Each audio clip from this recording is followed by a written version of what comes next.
Compositor, güey. Ándale. No, pues hay que ser no sé que te mueves. Carga la verga. Pues esta vida si no la vives que ando de madre, porque si no la vives. Mira, se van a enterrar. No es cierto, no es cierto. Van a incinerar. Sí, te van a enterrar boca abajo, güey, por si quieres salir que te metas mucho de... Más abajo, profe. A usted sí lo van a enterrar. No, a mí me van A usted sí se la van a enterrar, No. boca abajo. Pues no le hace, con usted de que te cojan aquí primero.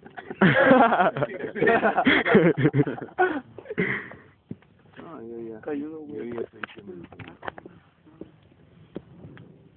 está bien libre. Pues ni que fuera un pinche santo, profe.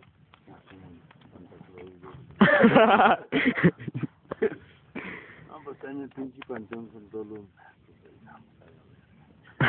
¿O no es que le gustaba andar con la raza? Sí, pues con la raza está temada.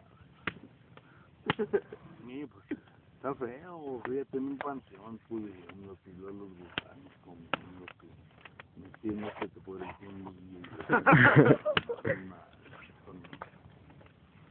ay, así me pasa cuando me agarran el pito, ay. Acomoda bien eso, güey, que es más chiquillo. ¿A que sí, ven? A ver, sáqueselo. No, Ahí está, nada. bueno, si me lo saco, me lo mama. A ver, sáqueselo. No, ¿me lo mama? Órale pues, güey. No, Este no, acercado, pues no, verle ando va a calando dar tu frío, vida, cabrón. ¿verdad? Ahorita que se caliente, pues. aquí con Pues mi ponga cara. la verga y... No me Sirve de que sopla. lo hagan. Digo, me soplas ahí porque haya más fuego. No mames. ¿Dónde vi esas palabras? Toma el vaso, güey. ¿Verdad? Ya está en papel para que te limpies el nomenillo.